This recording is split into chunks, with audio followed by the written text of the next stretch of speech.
গত ভিডিওর পর আমাকে অনেকে বলেছে যে পার্ট বাই পার্ট যদি আমি আলোচনা করি একটা পার্টে এক একটা ভিডিও তাহলে কিন্তু অনেকে বলেছিল যে ভালো হয়। সেই ক্ষেত্রে আমি চিন্তা করেছি কি যে প্রত্যেক ভিডিওতে আলাদা আলাদা করে সাবজেক্ট নিয়ে কথা বলবো। আমি এই ভিডিওতে কথা বলবো হচ্ছে তোমরা ব্লগ টাইমে যারা ওয়ার্ড শেষ করে কেবল ব্লগে ঢুকবা যে ব্লগ পোস্টিং হবে, সেই ক্ষেত্রে তোমাদের প্রিপারেশনটা কিভাবে নেওয়া উচিত এবং কিভাবে কি পড়লে তোমরা ফাইনাল কপি একটু হলেও ভালো করতে পারো। আচ্ছা, আমার যেটা মনে হয় যে আমি ১ম এ শুরু করছি যে আমার সার্জারি দিয়ে। সো আমার যেটা মনে হয় যে তোমাদের আগেই বলেছি আগের ভিডিওতে যে সার্জারির পাস মেইনলি ডিপেন্ড করে শর্ট কেসের উপর। শর্ট কেস যদি তুমি ভালো করে ফ্ললেসলি ডেলিভার করতে পারো, তোমার 80% সিওর যে তোমার পাস হয়ে যাবে। 70 to 80% সিওর। যদি তুমি মেজর কোনো ফল্ট না করো। ঠিক আছে? কারণ সার্জারি জিনিসটা হয় কি যে শর্ট কেসগুলো সহজ, স্টেপও সহজ, কিন্তু সমস্যা হচ্ছে প্র্যাকটিসের অভাব। এজন্য কিন্তু আমি আগেই বলেছিলাম যে ওয়ার্ডের টাইমে প্রত্যেকদিন একটা করে শর্ট কেস প্র্যাকটিস করবে যখন প্লেসমেন্ট থাকবে। আচ্ছা, এখন শুরু করি যে ব্লক। ধরলাম যে তুমি ব্লকে এসছো এবং তুমি মোটামুটি একটা ধারণা হয়ে গিয়েছে। কারণ যেহেতু ৫-৬ মাস বা ৭ মাস আ পার হয়ে গিয়েছে ফাইনাল ইয়ারে। সেক্ষেত্রে ধরলাম যে তোমার মোটামুটি একটা ধারণা আছে। এখন এই ব্লকে তোমার মেইন গোলটা কি হবে? ব্লকে তোমার মেইন গোল হবে হচ্ছে তোমার প্রফের রিটেনটা গুছায় ফেলা। ঠিক আছে? কারণ দেখা যায় কি যে ফাইনাল ইয়ারে ভাইবার জন্য ফোকাস দিয়ে ফেলে রিটেনটা অনেকটা গ্যাপ পড়ে যায়। সো সেই ক্ষেত্রে আমার মনে হয় কি ব্লকের শুরু থেকে যদি তুমি গাইডটা পড়তে পারো তাহলে কিন্তু তোমার একদিক দিয়ে যেরকম ভাইভা বা ক্রস কোয়েশ্চেন গুলো কাজে লাগবে, সাথে সাথে কিন্তু রিটেনটাও গুছানো হয়ে যাবে। এখন অনেক প্রশ্ন করে যে হচ্ছে যে আ খালি ডিউ এর ৫ বছর পড়লে হবে কিনা? হ্যাঁ, হবে। কিন্তু সার্জারিতে যেটা দেখা যায় যে সার্জারি ফার্স্ট পেপারে আ খুব কম মানে ধরো যে 30 টু 20-30% কোয়েশ্চেন কিন্তু বাইরে থেকে থাকে। সেই ক্ষেত্রে কিন্তু একটা বিশাল বড় ড্রব্যাক যে তুমি যদি ডিউর বাইরে থেকে 30% আ ধরলাম যে কোয়েশ্চেন খুব কঠিন হয়েছে।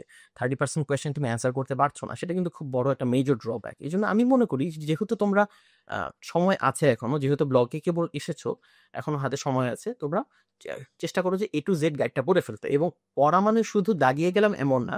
তোমরা চেষ্টা করবা হচ্ছে যে এই সময় বুঝে, বুঝে পড়তে। গাইডটাও যেসব পয়েন্ট আছে একটু বুঝে, বুঝে পড়ার জন্য চেষ্টা করবে। হ্যাঁ? আচ্ছা।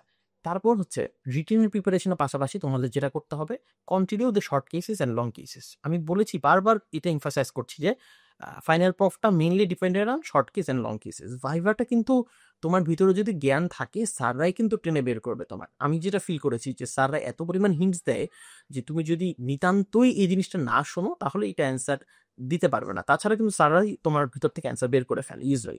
কিন্তু শর্ট কেস আর লং কেসে কিন্তু they don't give you a chance.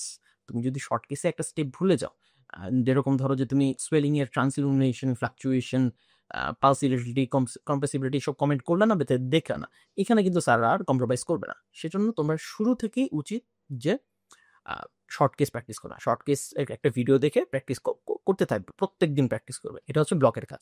কারণ ব্লকে দেখা যায় কি যে অনেক সময় তোমরা গ্যাপ পাবে এবং এই গ্যাপগুলো বেশিরভাগই স্যার হচ্ছে ডক্টরস ক্লাব, ডক্টরস ক্যান্টিনে চা খেতে, খেতে বা আড্ডা দিতে। সো এই কাজটা করবে আমি মানা করছি না যে আড্ডা দিবে না। But just give 10 minutes. 10 minutes is more than enough to practice 2 short cases. Okay? আচ্ছা। আরেকটা জিনিস হচ্ছে এই সময়টা বেশি, বেশি বলার চেষ্টা করবে। বলার চেষ্টা মানে কি? ধরো গতকালকে রাতে তুমি কোলেলিথিয়াসিসের একটা কেস স্যালিয়েন্ট ফিচার পড়বে। পড়ে এসে পরের দিন তুমি তোমার গ্রুপমেট যে ২-৩ জনের কথা বলেছিলাম, এই ২-৩ জন মিলে একটা কোলেলিথিয়াসিসে মুখে, মুখে আ একটা পেশেন্টকে তার কাছে হিস্ট্রি নিবে। হিস্ট্রি নিয়ে তুমি চেষ্টা করবে যে মুখস্থ বলার জন্য। এই জিনিসটা এখন মনে হতে পারে যে খুব একটা ইফেক্টিভ হবে না তোমাদের জন্য। বাট ট্রাস্ট মি এটা হচ্ছে ফাইনাল প্রফে অনেক কিছু তোমার সহজ করে ফেলবে। তোমার যদি মুখের জড়তা একবার কেটে যায়, তোমার যদি একবার বলার যে ফ্লুয়েন্সি এটা চলে আসলে কিন্তু স্যাররা কিন্তু দে উইল বি অ্যামেজড। স্যাররা কিন্তু এইটাই চায় যে তোমার ফ্লুয়েন্সি আছে কিনা, তোমার কনফিডেন্স আছে কিনা এবং তোমার ভিতরে নলেজটা আছে কিনা। সো নলেজ কিন্তু মোটামুটি সবারই ১৯-২০ থাকে। সবার যেটা থাকে না সেটা হচ্ছে এই কনফিডেন্সটা এবং ফ্লুয়েন্সিটা।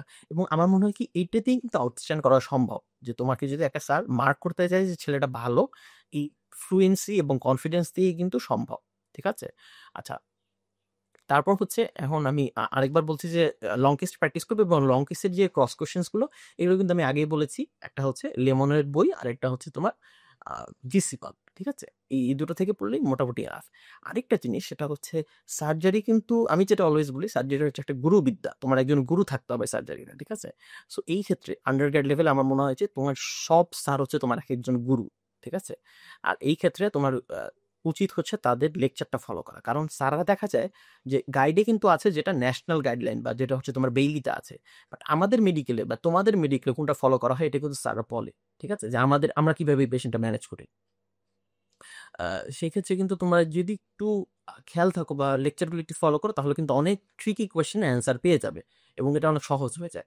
আচ্ছা, আরেকটা জিনিস যেটা বলতে চাচ্ছিলাম সেটা হচ্ছে তোমরা কিন্তু আ জেনারেল সার্জারিটা সবচেয়ে ইম্পোর্টেন্ট। আমার যেটা মনে হয়েছে যে পুরো সার্জারিতে সবচেয়ে ইম্পোর্টেন্ট পার্ট হচ্ছে জেনারেল সার্জারিটা। এবং এই পার্টটা সবচেয়ে ভালো হয় তোমরা যদি বেইলিয়ান লাভটা খুলে একটু পড়তে পারো। বইটা কিন্তু চমৎকার, খুব সহজ ভাষায় লেখা। এটা যদি একটু পড়তে পারো, বেশি কিছু না কিন্তু। গাইডে যেগুলো টপিক আছে এগুলোই শুধু বেইলিতে দেখে ফেলবে যে কোনটা কেন বলা হচ্ছে। যেরকম ইভেন্ট সাইড ইফেক্ট গুলো বা হচ্ছে শকের ক্লাসিফিকেশন গুলো, শকের এক্সাম্পল গুলো, হেমোরেজ ক্লাসিফিকেশন এক্সাম্পল এটা গাইডেও কিন্তু লিখা আছে। কিন্তু তোমার যদি একটু বেইলি ধরা থাকে তাহলে কিন্তু তোমার ভিতরে আলাদা রকম কনফিডেন্স কাজ করবে এবং তোমার কনসেপ্টগুলো ক্লিয়ার হবে। আমি কিন্তু সার্জারিতে বেইলি অন্য কোনো পার্টে পড়ার জন্য এমফাসিস দিচ্ছি না। বাট ব্লক টাইমে যদি তুমি জেনারেল সার্জারি পার্টটা পড়তে পারো তাহলে কিন্তু প্রচন্ড ভালো করা সম্ভব। ঠিক আছে? আর সার্জারির ব্লকে আরেকটা সেগমেন্ট হচ্ছে তোমার আইএনটি এবং অর্থোপেডিক্স। অর্থোপেডিক্সের ক্ষেত্রে অর্থোপেডিক্স কিন্তু জেজেন মেডিকেলে আ বক্স কোশ্চেনস পাওয়া যায়। সেক্ষেত্রে কিন্তু অর্থোপেডিক্সে আমার মনে হয় যে বক্স কোশ্চেনসটাই এনাফ। হ্যাঁ? এছাড়াও তোমার গাইড রিটেনের জন্য করলেও একটা রেসিডুয়াল তৈরি হবে যা দিয়ে অর্থোপেডিক্স ইজিলি পার করা সম্ভব। ব্লক টাইমে তোমরা শুধুমাত্র এই রিটেনের জন্য গাইড পড়বে এবং বক্স কোশ্চেনটা পড়বে এবং আমি মনে করি এটাই মোর দেন এনাফ। আচ্ছা, আর আইএনটির ক্ষেত্রে আমাদের মেডিকেলে যেটা হতো আইএনটির জন্য কিন্তু টিচাররা খুব সুন্দর করে পড়ায় আমার ময়মনসিংহ মেডিকেলে। সো যারা ময়মনসিংহ মেডিকেলে আছো তারা আমি মনে করি যে আমাদের লেকচারগুলো ফলো করতে পারো। আ লেকচার বা ওয়ার্ডের পড়ানোগুলো বা ব্লকের পড়ানোগুলো it's more than enough. But অন্যান্য মেডিকেলের ক্ষেত্রে আমি আ অত ভালো বলতে পারছি না তোমাদের ক্ষেত্রে। বাট চেষ্টা করবে যে নিজেদের মেডিকেলে যদি কোনো স্যাররা এরকম লেকচার দিয়ে থাকে, কারণ আইইএনটি কিন্তু আন্ডার গ্র্যাজুয়েশন লেভেলে এত সুন্দর গোছানো কোথাও নেই। আর তুমি কিন্তু ধিংরা পড়ে পাস করবে এটাও সম্ভাবনাটা খুব ক্ষীণ। কারণ ধিংরা নিজেই একটা বড় বই এবং এটা হচ্ছে একটা যেহেতু সাবস্পেশালিটি এখানে জানার শেষ নেই। সেক্ষেত্রে স্যাররা যদি একটু গাইড করে দেয় তাহলে অনেক ভালো হয়। আর আমি যেটা মনে করি যে রিটেনের জন্য যে তোমরা যখন গাইড পড়বে ইএনটির 30-40% ভাইভা প্রিপারেশন হয়ে যাবে যেহেতু এখানে কোনো লং কেস নেই। আর ইএনটি আইয়ের শর্ট কেস কিন্তু খুবই সহজ। সো আমি এখানে শর্ট কেস নিয়ে খুব একটা এমফাসিস দিচ্ছি না। বাট ব্লকের আগে একবার দেখতে পারো। ঠিক আছে? তোমরা যদি ১ দিন বা ২ দিন সময় খরচ করে জাস্ট শর্ট কেসগুলো দেখে ফেলো তাইলেই কিন্তু মোর দেন এনাফ। কারণ এখানে খুব বেশি শর্ট কেসও নাই। ঠিক আছে?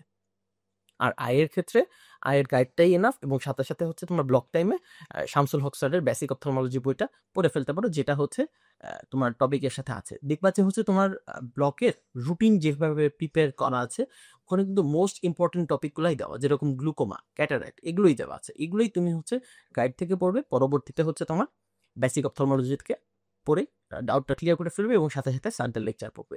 আমি মনে করি যে মোটামুটি এটাই হচ্ছে তোমার প্রিপারেশন ব্লকের জন্য and it's more than enough for surgery. ধন্যবাদ সবাইকে।